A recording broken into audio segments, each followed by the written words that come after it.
Told you so.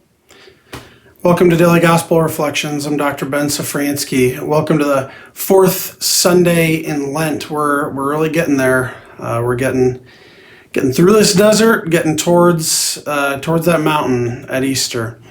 So I said yesterday when we talked about the Pharisee and the tax collector, there are a lot of stories in the New Testament that are about the fact that what defines us is not whether we are sinners, because we all are, but whether we throw ourselves on the mercy of God and depend on his forgiveness. Well, here it is again, the very next day. The story of the prodigal son. So if you're like me, you've probably heard a zillion talks, explanations, homilies about the story of the prodigal son, and there's lots of really good stuff you can read out there about this story. So I want to focus on one kind of particular part of the story. I want to ask the question, at the end of the story, who is closer to the Father? Is it the good son or the bad son? Well, of course, that question of who the good son and the bad son are is part of the story, right? So early on in the story, it's made very clear to us who the bad guy is, right?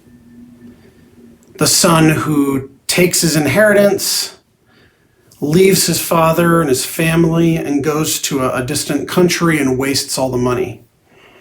Now, this is actually supposed to be worse than it appears at first glance to us.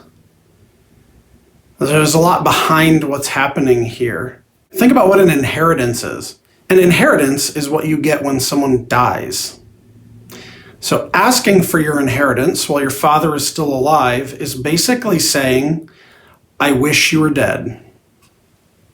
I'd rather have your money than have you still be alive.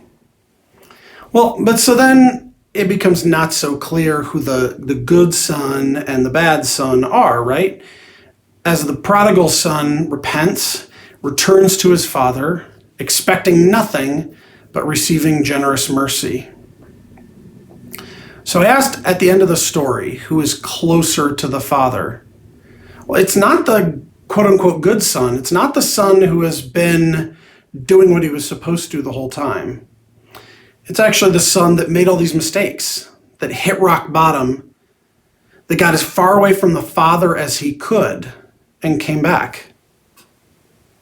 And you can tell that because the good son, the one who remained at home, he is resentful of his father for the mercy that his father has shown, for not giving him more to celebrate with his friends, right?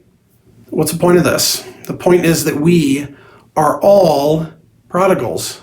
We are all the prodigal son or prodigal daughter, right? We have all run away from the Father, and that's what we do every time we sin. We may not always hit rock bottom. We may not get as far away as the son in this story did, but in a way, every sin is that rejection of the love of God our Father that the son shows in this story.